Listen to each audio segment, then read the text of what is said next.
Good evening, everybody. I'm about to hand you over to David Oliver, who in turn will introduce. I just wanted to wish David a very happy birthday. And it's very good of him to stay in this evening because he had planned to go to numerous restaurants and clubs and cinemas this evening. Unfortunately, he won't be doing that, and he's here with us this evening, and he is hosting the evening with Ilana. Take it away, David. Happy birthday. Thank you very much. Good evening, everybody. Who's taking us on, Ilana, and the title of tonight is "You Say Potato and I Say Potato."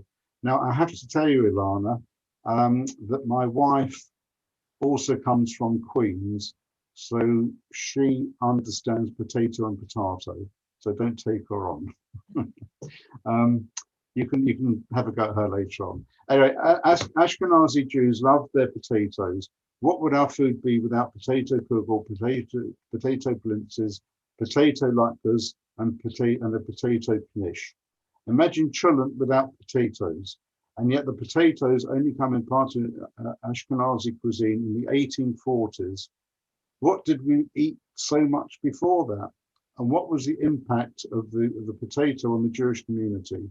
So much potato history to share and so little time.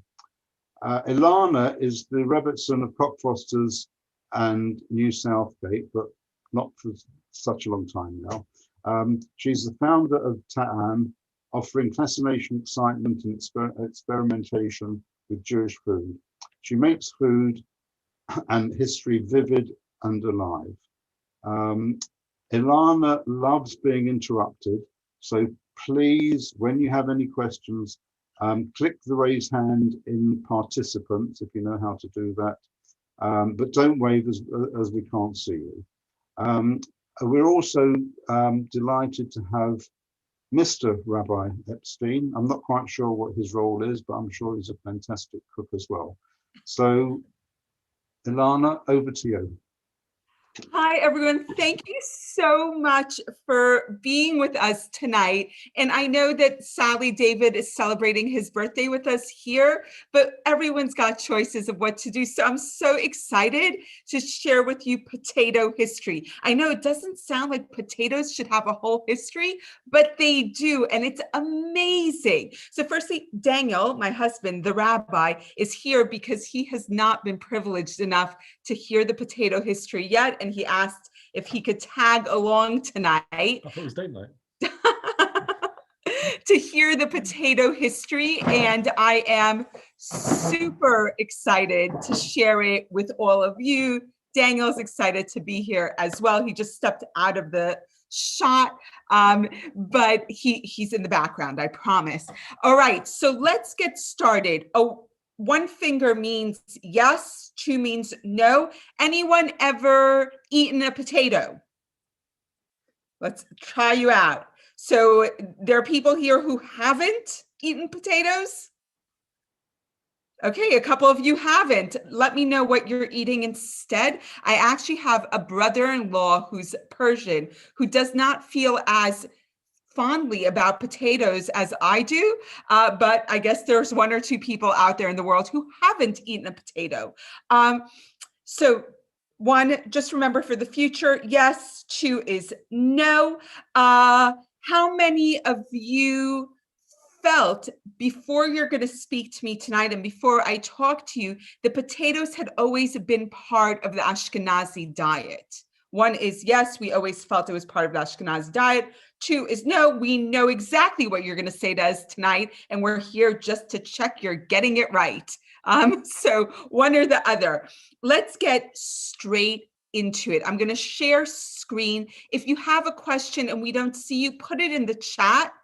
We'll get to it at the end if we don't get to it in the middle. All right, so let me share my screen with you. And hopefully you see that. And what is in the name? A sweet potato is actually the first potato that's discovered. It's discovered on Columbus's second voyage in 1493. Columbus actually never sets foot in mainland America.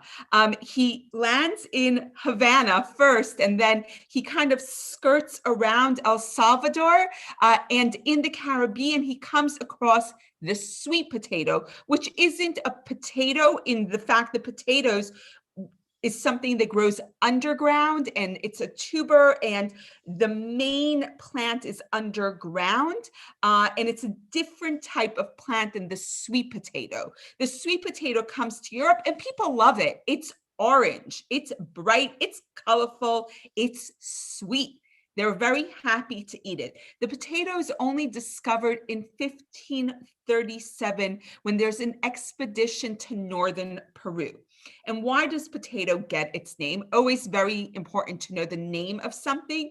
It is the patatas, which is the Spanish name of a potato, which is a combination of the two native names. Papas is what they call a potato, and batata is what they call a sweet potato. So put papas and batata together and you get patatas, which is Spanish for potatoes.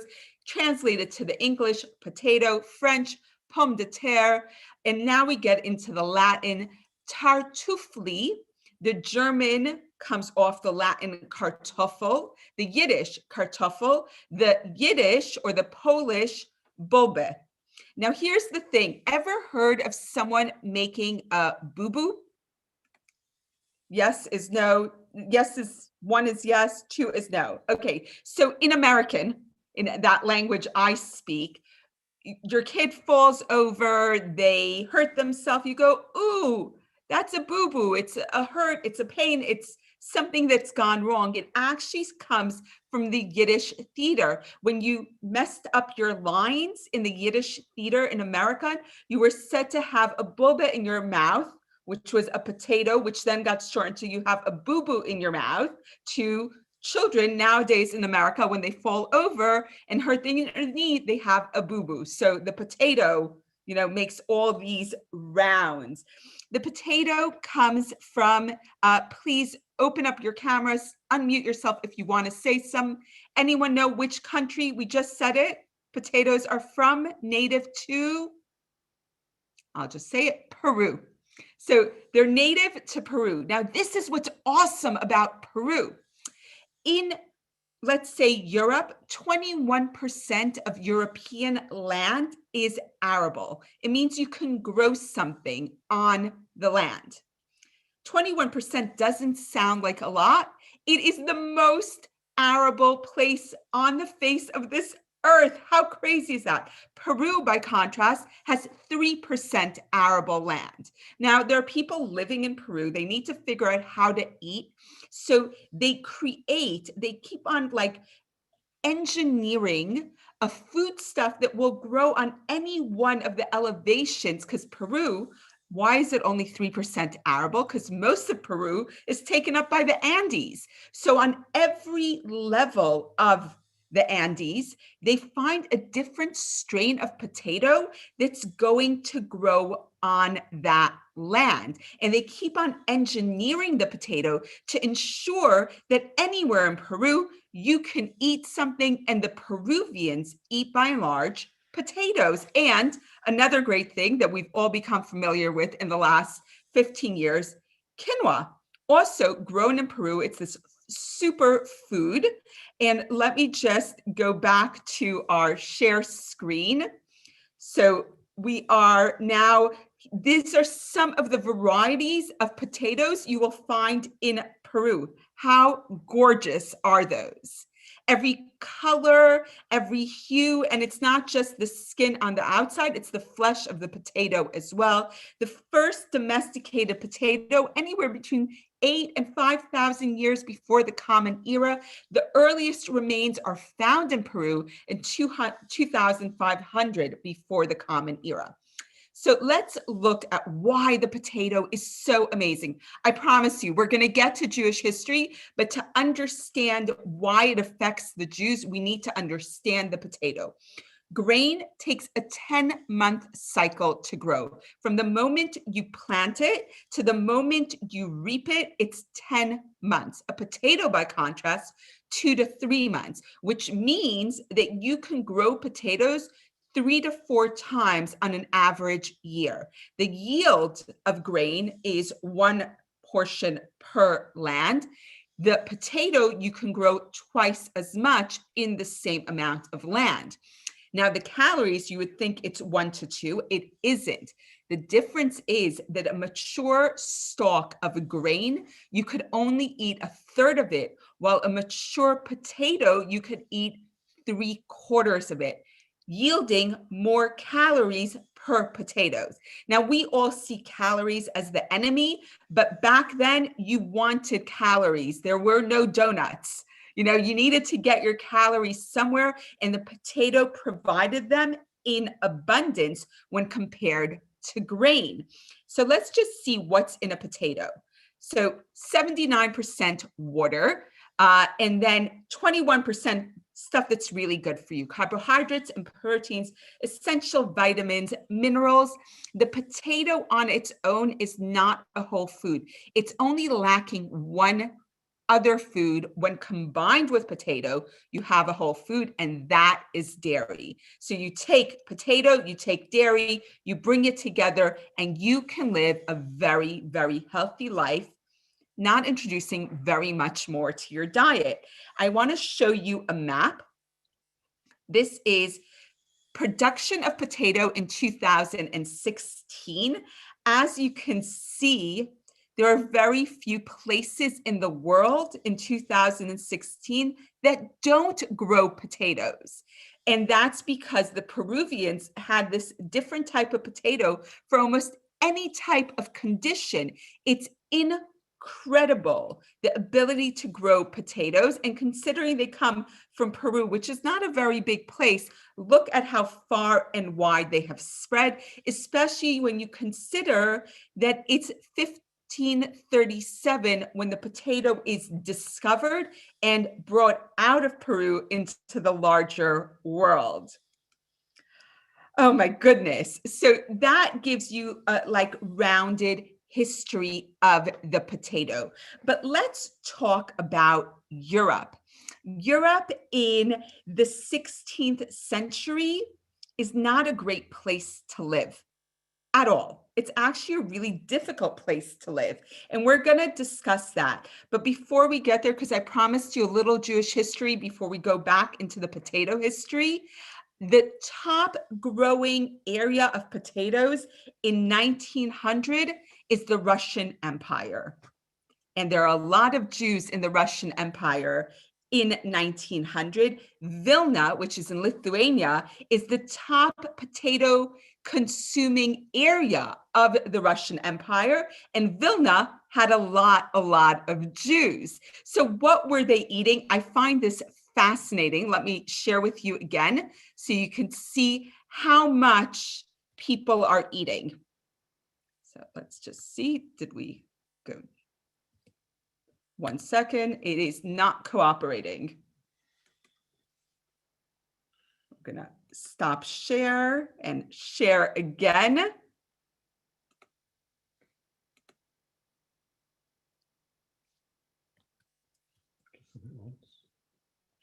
See, it's good my husband's sitting next to me because he's the technologically savvy person here. Oh, wait, found it. Yes. There we go. Okay, wonderful. So the average Jew is consuming 200 kilos of barley and rye, 150 kilos of potato, and 80 kilos, shocking, of sauerkraut and cucumbers. So the average family of 6 or 7 kilos, 6 or 7 people is storing 3 to 4 tons of potato for winter. That is an insane number, 3 to 4 tons of potato. And you're thinking, oh my goodness, that is so much food. but there isn't much else.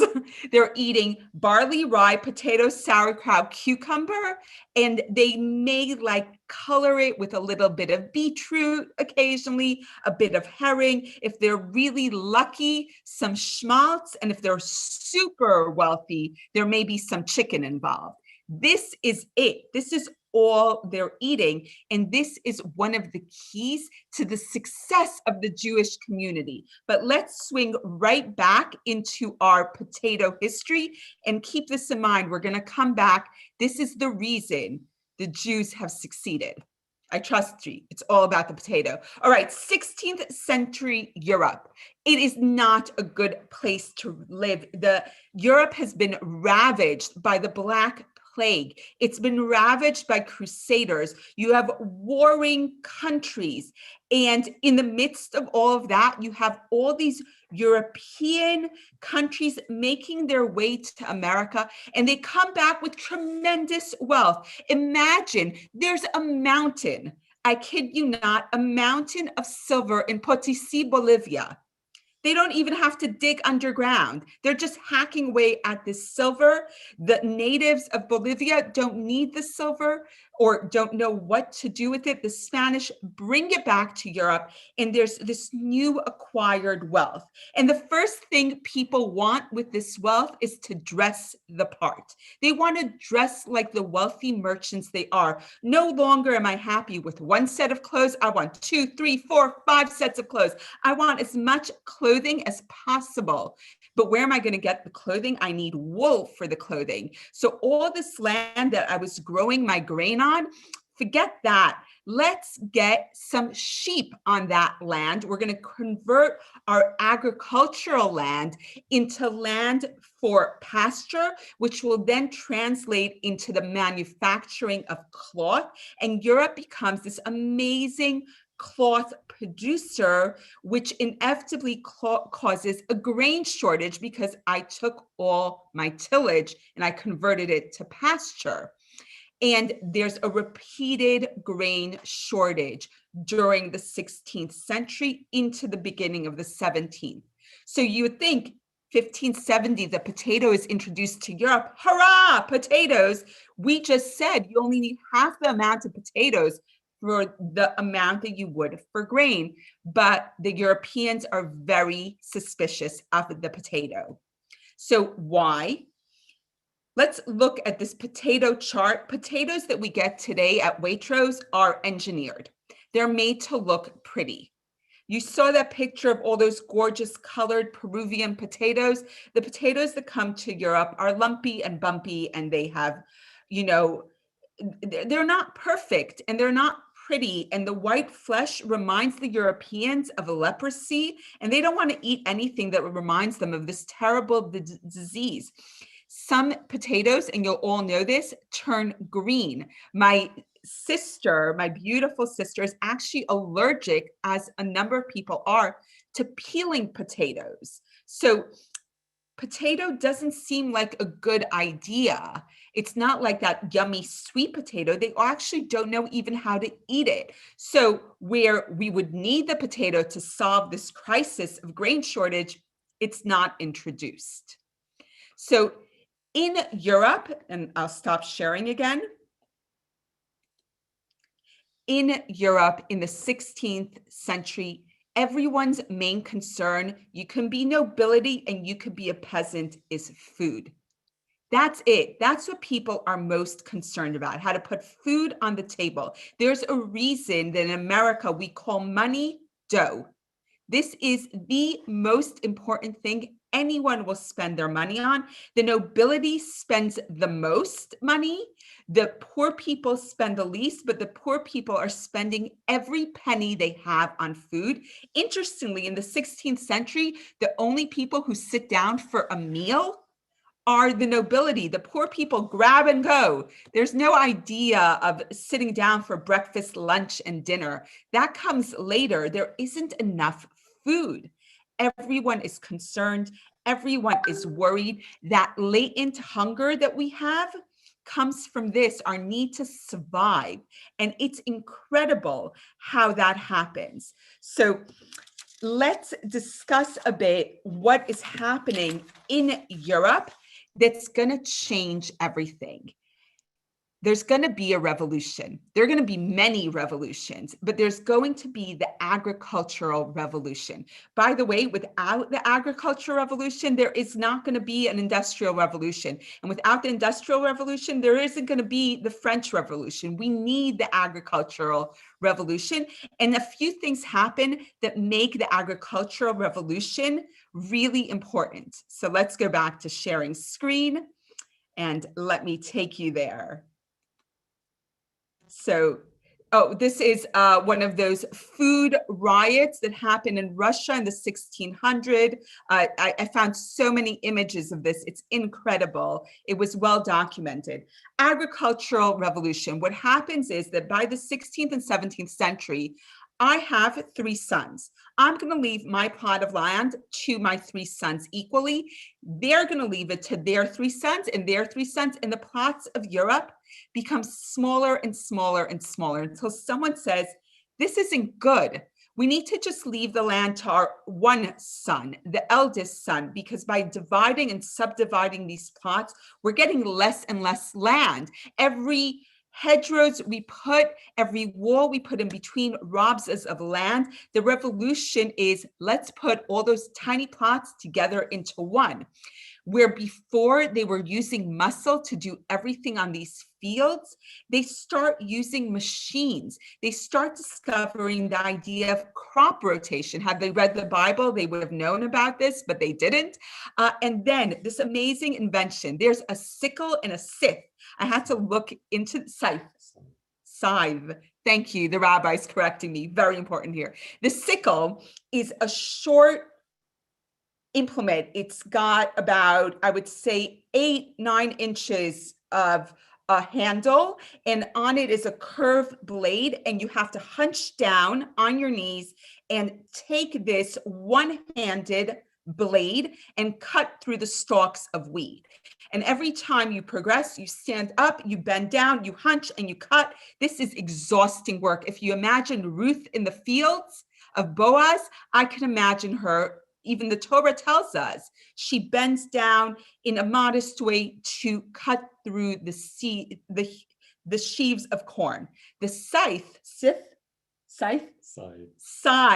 is much, much different. It's got a very long handle. Imagine a broom handle. You hold it with 2 hands while standing, and you cut through with this massive blade the wheat, and it just stays on the ground, and someone comes behind you and gathers it. That small change of equipment actually is revolutionary. You're not physically breaking your back to make things happen. In England, in 1716, I found this amazing. There are clergymen who are standing on their bimot, on their podiums, and they're preaching against the potato. It's insane. Why are they preaching against the potato? Because it doesn't appear in the Bible, and therefore not to be trusted. And they say, in fact, a radish is a far more healthy, better valued than a potato. Can you imagine eating radishes instead of potatoes? So then war and potatoes. And this is where the potato gets its lease on life. Frederick the Great wants to combine, he wants to make all these German principalities into one strong Germanic country. So what does he do? He distributes potato seedlings. Why? Because what he knows is, I'm going to go into war, but war is really hard on the population, because it's not just the soldiers who suffer, it's all the people who army's going to march through their land, they're going to loot all their grain, they're going to burn down the fields, and my population is going to starve. So even if I win the war, I'm going to be down however many people. So in anticipation of the 7 Years' War, he didn't know it was going to be 7 years, by the way, but in anticipation of his campaign to unite all of Germany, he actually sends cartloads of potato seedlings around Germany.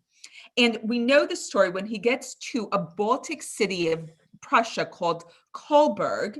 The people of Kolberg in 1744 send the cartload of potatoes back. Frederick the Great then sends them a letter. Anyone who doesn't plant my potato seedlings, I'm going to cut off their ears and nose. Insane. Crazy, crazy stuff. But he doesn't give up. He sends the cartload back, and this time he sends soldiers with it who come from southern Germany, where they've already learned how to plant and cook the potato. So he then teaches all of these different Germanic cities how to plant potatoes and how to eat potatoes.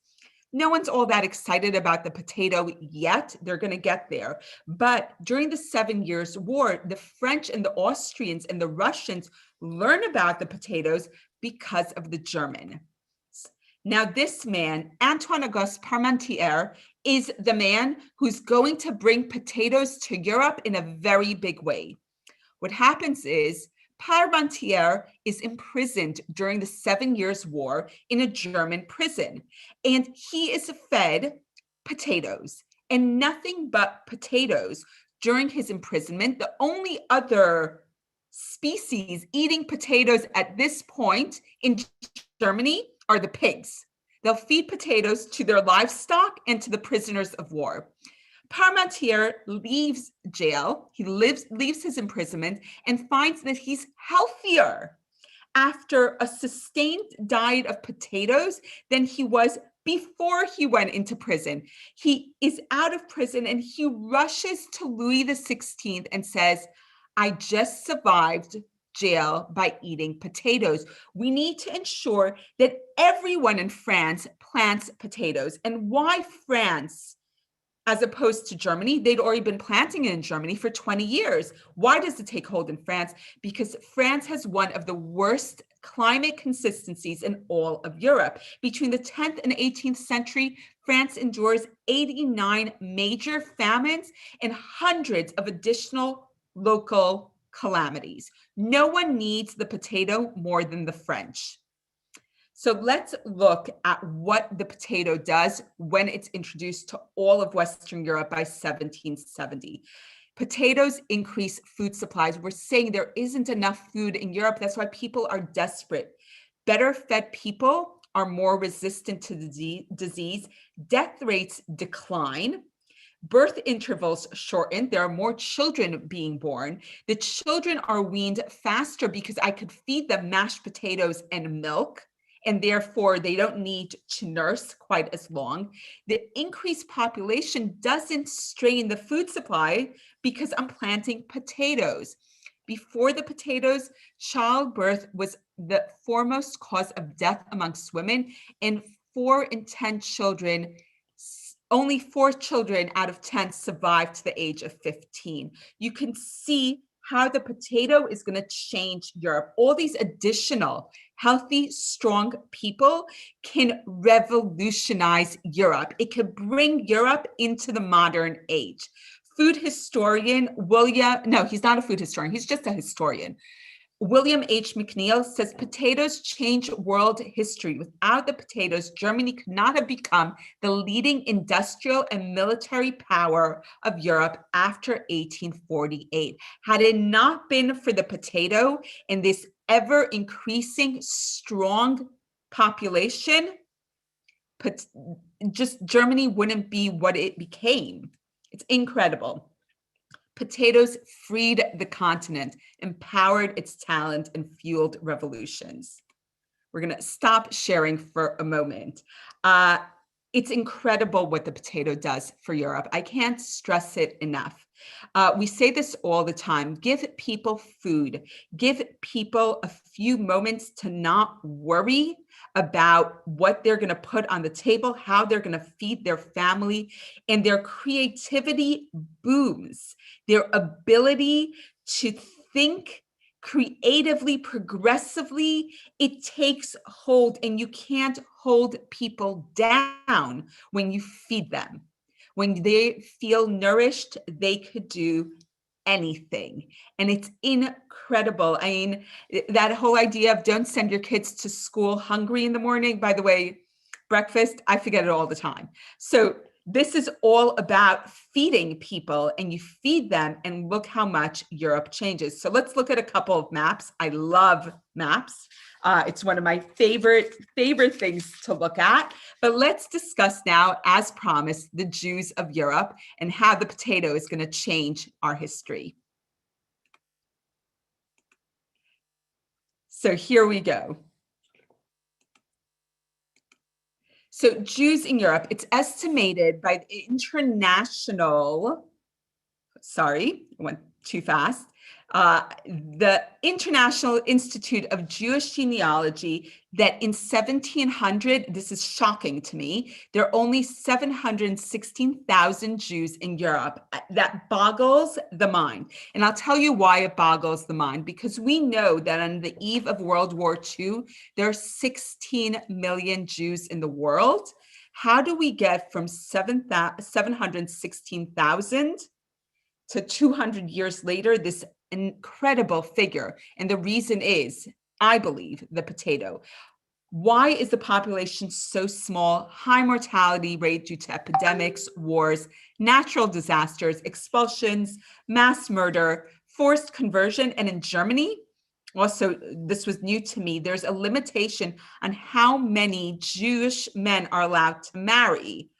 Craziness, right? Because they don't want the Jewish population to boom. So we're going to forbid too many marriages. So Eastern Europe, where many of the Jews are living when the potato explosion happened, takes a lot longer for the potato to make its way to Eastern Europe. But then in 1839 and 1840, there's massive crop failures in Eastern Europe, and the Tsarist government orders the planting of potatoes everywhere. And the Jews consume even greater number of potatoes than non-Jews. We'll get to the question of why soon. But the potato explosion and the Jewish population explosion seem to go hand in hand. There's a real correlation between them. This is my reading of the situation. Others may have theirs, but I see a direct connection. The more potatoes there are in a place, it seems that the population gets even bigger. The only people more dependent on potatoes than Eastern European Jews are the Irish. That's it. No one is quite as dependent on the potatoes. And as promised, some maps. Let's check them out. So here is a map of the Jews in Europe in 1750, again, by the Institute of Jewish Genealogy. And you can see where you would expect the Jews to be. All the purple are the Jewish communities. 1750, our biggest Jewish community is in Amsterdam and Salonika, where you would expect them. And there's small Jewish communities throughout Eastern Europe, with a majority of here in the Pale of Settlement, again, where you would expect them. Let's look at the map 50 years later, and you could see that population is growing. This is 10 years into our potato introduction to Eastern Europe, and these Jewish communities are mushrooming. And then our last map, 1900 to 1930, there is a population boom. And this is keeping in mind that between 2 and 2.5 million Jews by this point have left Europe for America. So that is an incredible number. And why do I draw this conclusion? Let me show you this map. This is the potato density cultivation in Europe in the early 20th century. The more black dots you find, the more potato. Is it surprising that the area with the highest concentration of Jews has the highest concentration of potato cultivation? To me, it seems like a direct correlation. So why Jews and potatoes? Firstly, they're inexpensive. You can have the poorest plot of land, it will still yield potatoes. Jews without plots of land could lease plots of land, very small ones, and grow potatoes. Everyone had a small cellar to store the potatoes, and if they didn't, they would rent them. Potatoes could be stored for up to 8 months, and they ate potatoes 3 times a day, breakfast, lunch, dinner, and the minimum supply was 3 to 4 tons of potatoes, and that was enough for people to survive on. Around the same time, some rabbi in Germany tries to forbid potatoes on Pesach. The overall feeling was absolutely not. We need the potatoes because what are they eating before potatoes? The main grain we saw was barley and rye and buckwheat as well. There just isn't enough food. It's not that they're eating so much and the potato replaces another food. The potato fills a vacuum in a diet that's incredibly poor. So on our Pesach plate, the karpas, which is meant to be the green vegetable, is actually a potato. And the reason is because my mother's ancestors come from Lithuania, where they couldn't get a green vegetable in the beginning of April. So they would replace it with a potato. So if you have a potato on your Seder plate, chances are one of your forebearers came from Northern Europe. And if they didn't, they met someone who did and thought a potato is a much better bet than a sprig of parsley, which isn't going to satisfy me while Simon tells the Seder story. So in Israel, they tried to bring the potatoes in the 1920s, but the potatoes won't grow. It's too hot. But by the 1930s, there's improved irrigation and they can grow potatoes year round. And my last slide before we stop sharing and we talk is Mr. Potato Head is invented in 1949 by George Lerner, who's a Jew. And he takes a potato from your kitchen. He sells the different bits that you stick in the potato to make this funny potato head. What's really unique is firstly, people were shocked by Mr. Potato Head. This is, soon after World War II and rationing. How can you waste food by playing a game with it? But it is the first toy that's ever advertised on television, and it has remained in production since its debut. How's that for Mr. Potato Head?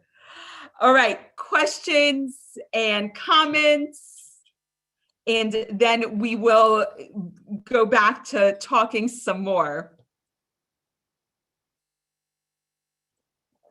I'm going to let one of the Davids manage the questions. Yes, David Oliver, I'm trying to unmute you. Oh, you're unmuted. Yeah. My question is, which I thought was very important at the beginning, what is the difference between a potato and a potato? It comes from a Broadway song. You say tomato, I say tomato. It's actually making fun of British accents, but no one actually says potato. So I always wondered about that song. I think it was just to make a second verse in the song. It's nothing to do with Jewish. No, nothing at all. Let's call the whole thing off. Let's do it. It's all over. It's about a marriage between a British and an American, and saying that because they couldn't speak the same language, therefore, you're actually, David, you're getting questions, you're getting hand waves. We don't need to talk about the potato song. If people wish to ask questions, if you could show your virtual hand, because I cannot see anybody. So I can tell you there is Elisa Lejeune who's wants to ask a question, and a lady with a Galaxy A10 who would like to ask a question. Oh. That is Galaxy. What? I'm asking Elias Lejeune to. There you go, Elias. Why doesn't she? Well, sorry, I've changed my mind. No worries, not to worry. Oh, okay. See, I can see Susan. Susan, if you're waving, they can't see you waving. You've got to go into the chat. No, it's easier if you go to participants, or you right-click on your name and you just raise a virtual hand. The problem is I'm Galaxy A10, I think, from memory. Yes, the Galaxy A10 would like to ask Susan Taylor. Susan, go into participants. There's no Galaxy A10. Oh, there is. Yeah. Right, we have one. It's all right. I've just unmuted her. Okay, fine. No, she's not. No, she's still muted. Unmute. I've Ah, unmuted myself. I'm not very good with the technology, and I do have it on my phone. So I just wanted to say that my grandma, who came from Lodz or Łódź as they called it in Poland, she used to make potato with borscht soup, and then with the seder, my parents always had potatoes in salt water before the meal, so that must be why. Yeah, we did too. It's a great memory. Thank you for sharing it. That's all I wanted to say, really. okay. Thank you so much. Can I ask a question? Dave- Can I just ask you, would you say is your best recipe for a potato? I mean, there's so many different things. I mean, Mrs. Oliver, will you let me think about that? Because too many recipes. Tina. Tina, let me have a thought and I'll Okay. get back to you. on that one. Okay. Okay. Mrs. Reisman, hello. Can Yeah, you I'm mute. can you go into I've just done it. participants? It's okay. Have you got Reisman? So- Yeah, if you should be able to unmute now. Can you unmute yourself? Ah, Yes. go on. Have you got any idea? There was all these potatoes around. Did they just cook them on the fire as jacket potatoes? When did the first sort of variation of recipes start? Because there are a million potato recipes, and it's quite interesting, would be quite interesting to know when people started using potatoes in other ways than jacket potatoes on the fire. So, Mrs. Reisman, thank you. Excellent question. I'm Helen. I'm Hi, Helen. Helen. Thank you so much. By the way, they started with the potato variations very early on when Frederick the Great sent his soldiers out to teach people how to plant and to cook the potatoes. They had already figured out a multitude of variations. The jacket potato was actually reserved for people who were traveling to keep warm. They would make the potato and stick it in the pockets of their suits and jackets and coats and stick their hands, that the idea that potato retains warmth for a long time, but they already had a multitude of variations. They figured out, as soon as they decided how delicious the potatoes were, they also found many ways of cooking it. We have from the shtetl a number of, you have Shalom Aleichem, who's one of our writers, writing, boiled potatoes, baked potatoes, mashed potatoes, potato water, potato soup, a bit of potatoes with a little bit of schmaltz from the herring, like any way they could cook a potato. As we saw, they had very little variety. The only variety they had was cooking the potato in a number of different ways. And I just want to say hello to our good friend Cyril Silver, who is on the call. It is lovely to see you. Hi, Cyril. Cyril left the greener pastures of Southgate for Edgware, so it's nice to see him there. As the program says, the only way is Edgware. Really, who says that? So if you'd like, I have a few more potato ideas to round out our evening, unless we have more questions. No questions at the moment? Okay. All right. So during the potato famine, I know David asked me early on if we'd be discussing it. The United Synagogue actually puts out a prayer for our brethren in Ireland and Scotland who are suffering due to the potato famine, looking after their health, asking, God to intercede on behalf of our brethren in Ireland and Scotland who are in the midst of this potato famine. What's interesting about the potato famine, and we won't get too much into it, is that it's avoidable. It is, yes, a blight, and it hits all of Europe and it hits England as well. The reason it hits the Irish so hard is because, like the Jews in the Pale of Settlement, it is their only way of eating. They have nothing else due to a lot of different restrictions put on the Irish by the British. They don't have any other food supply, and therefore that's why they suffer, while the potato blight hits all of Europe, it's the people who are subsisting only on potatoes who suffer the worst. And I want to share with you guys a video. I think many of you will know that during the Holocaust, the Jews in the camps had very little to eat, and they were given potato skins or water cooked with potatoes. And you'll hear a lot of stories about people who survive on potatoes. I work for an organization called Jewish Futures, and one of the things that I'm privileged to do is assist in interviewing Holocaust survivors. And last year at this time, a story came to light, and I'd like to share with you the video of that story. It's about 4 minutes long, so let's share it and hopefully we'll enjoy it.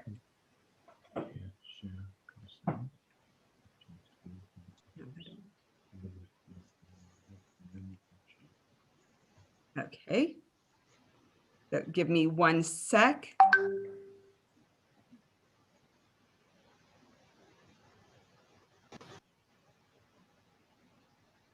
And I was alone, Matlikim, and I was alone. My name is Simcha Shein. I'm a Lakewood Atzala, Central Jersey paramedic.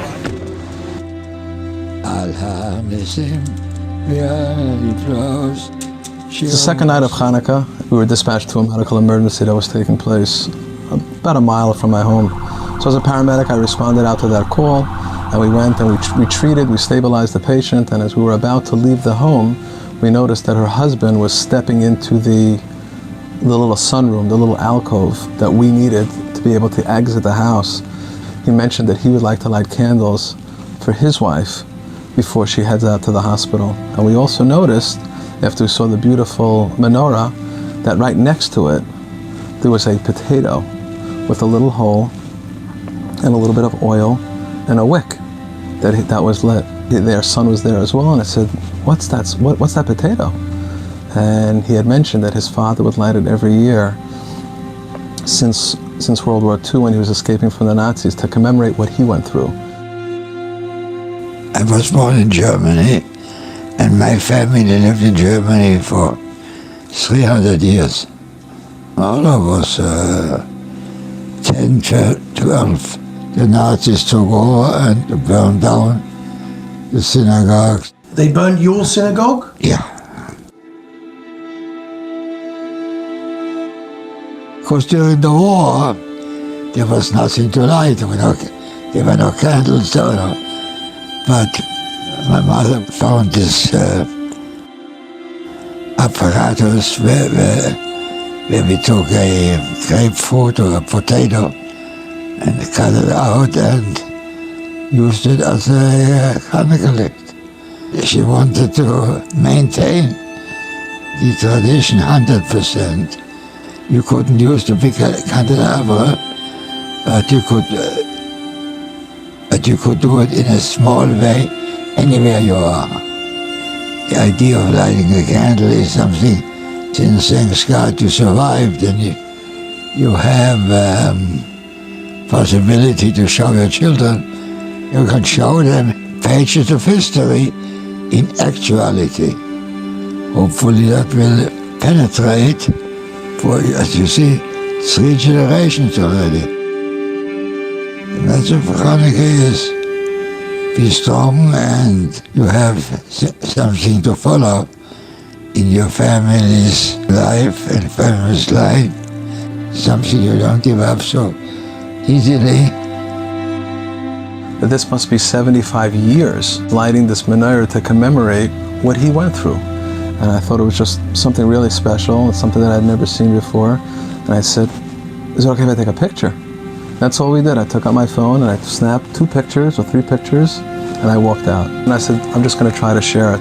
Within probably 15 or 20 minutes, I started getting buzzing on my phone from all over the world. There are many stories out there. And there are stories that aren't told because nobody even knows to look for them. For these families, this family that went through this, they've just been doing this every single Hanukkah for 75 years. It's their little light that they share with their family, and now that they're able to share actually with the entire world. And these stories really have to get out there because people are getting older. There are millions of stories. One of the remarkable features and attributes of all the survivors that I've met is their fortitude, the courage, the bravery to cling on to the values they'd learnt at home through the most dark of times, and somehow they managed to keep that flame alive. That flame is a flame that they pass on to us today.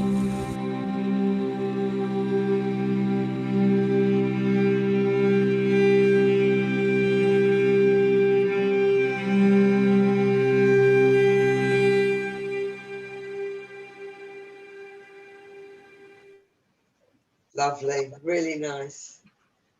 So it's just incredible that we're talking about potatoes, and the minute I start talking, people start inundating me with ideas and thoughts, and to be able to use that story to conclude our evening, I just thought was really fortuitous.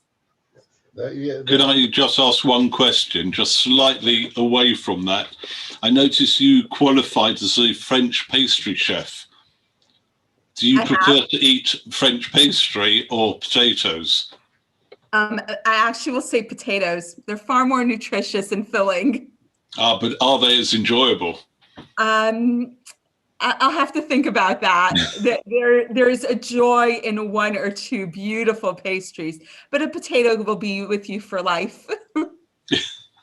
At what point in history did somebody decide that they tasted better when they had been cooked? Very soon, because they realized that they were not nice raw. And Dina, thank you for asking me the question. Latkes are definitely my favorite potato dish. Tina, right? Latkes, definitely. Yes, absolutely. So unless we have any more questions, I want to wish everyone a happy Hanukkah. Thank you. Thank you. But we would like to taste your latkes. We'd like to taste your latkes. When this is all over, everyone's welcome to our home for latkes. Lovely. Thank you. Can we have your address? Well, it's going to be Marble Arch. You'll be able to find us very easily. Okay. Are they going to be all the year round or just Hanukkah? The latkes come out once a year, people. That's it. Something to look forward to.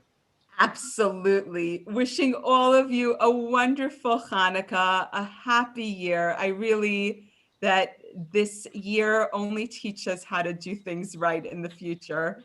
Absolutely. Okay. Thank you very, very much. It was very. Thank you. It's very different to the normal speakers that we have, but it was something very, very different. And I now have become, I think, a maven and potatoes or potatoes, whichever.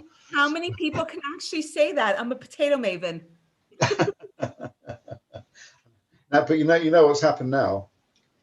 Now I'm going to be driving my wife mad to start all different recipes with potatoes. I love potatoes anyway, but there's nothing quite like a salt beef sandwich with a latke. Oh, that sounds great. Perfect. Now everyone knows what they want for dinner tomorrow. Okay. So again, thank you very, very much. And please God, we'll see you again soon, maybe from when you're in the West End. Absolutely. So David, you want? Yes. Thank everybody else who's on here. Obviously, thank you, Ilana, for joining us this evening. Next week, we have music for you. We have some swing music. It's different videos from a band called the Jive Aces, performing music from the 50s and 60s. They're a band who travel the world. They are the UK's #1 jive and swing band, and they've performed across the world. In fact, they should be in America at the moment performing. They normally go the East Coast and the West Coast in the summer. but they're in the UK. But aside from that, we have their videos, which we will be playing next week, just to liven up for the time of year. We will have some music that everyone can enjoy, and that's 8 o'clock next Wednesday. And we look forward to seeing you then. For the last 36 hours or 48 hours of Hanukkah that we have, Hanukkah Sameach. Wish you all well, take care, be well. And whilst we're in tier 3, the shul is open. We look forward to seeing you, and just take care out there. And again, thank you, Ilana. Thank you, David, and happy birthday, David. Thank you very much. Where's my potato? It's in the post. Thanks, Lana. I'm going to stop the live stream, but I'll keep the Zoom going if anyone wants to. Dave, next year, David, on your flag for Simchas Torah, you could put a potato instead of an apple.